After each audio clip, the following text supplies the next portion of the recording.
Ya kayaknya nabi-nabi terdahulu gitu ya. Kok bisa gitu berdialog dengan Allah Subhanahu wa taala.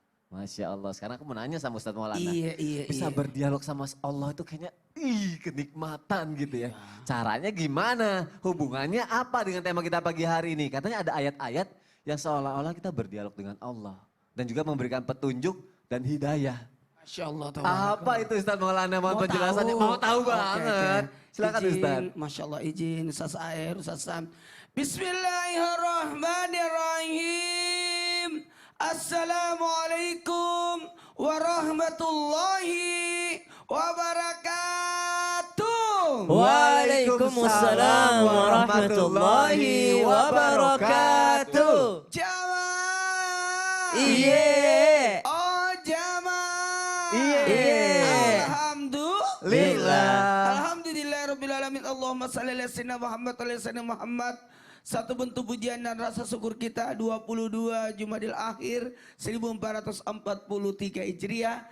7 hari lagi kita akan masuk di bulan Rajab. Masya Allah. Wah, kalau sudah Rajab, Sabat, Ramadan. Berarti 67 hari lagi menuju Ramadan. Pertanyaan tadi Mas Sony bagus sekali. Buat semua jamaah yang di rumah pasti pertanyaan ini muncul juga pada diri jamaah. Kadangkala kita mau bicara, mau curhat, sebenarnya ada hal yang sangat praktis yang mudah bisa kita lakukan agar supaya bisa berdialog dengan Allah di dalam Al-Quran. Ada ayat-ayatnya berisikan dialog Allah dengan kita pada para hambanya langsung. Karena mau tahu bahkan ada di dalamnya ayat kita ini mendapatkan hidayah dan petunjuk. Apa itu? Sebenarnya sudah hafal semua ini. Apa sih Ustaz? Nggak enak ngomongin. Mau Apa tahu? Yakni surah Al-Fatihah ayat 6. Di situ ada ungkapan ayat yang luar biasa yang menandakan kita mendapatkan kebaikan. Tadi Ustaz Sam sudah bahas tentang petunjuk di awal di ayat surah Al-Isra ayat 9 dan 10. Nah, di dalam surah Al-Fatihah yang tiap hari kita baca, yakni ihdina siratal mustaqim. Tunjukkanlah kami jalannya lurus. Kenapa? Kita butuh petunjuk, kita butuh hidayah. Hidayah itu datangnya dari Allah. Maka untuk mendapatkan hidayah ataupun petunjuk itu harusnya kita melakukan ada beberapa hal. Sebenarnya banyak karena durasi waktu yang tidak memungkinkan. Maka saya bahas sedikit aja. Yang pertama, tidak bersandar kepada diri sendiri dan melakukan semua kebaikan dan meninggalkan segala keburukan. Jangan bersandar pada diri. Nanti. Makanya kadang-kala orang-orang itu, mohon maaf, berharap nanti saya pakai jilbab, nanti setelah menikah. Boleh menikah? Ya, nah setelah menikah hijab. nanti punya anak. Kenapa harus menunda?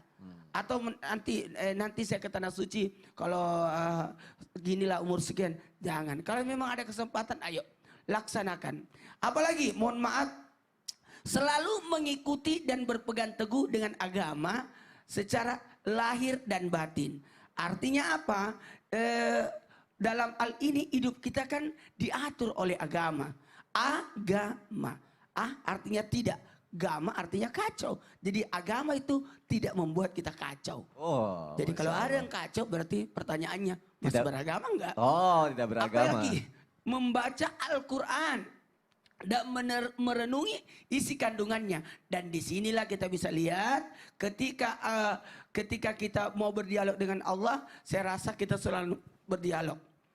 Siapa yang mau berbicara dengan Allah? Kita yang berbicara kepada Allah, maka salatlah.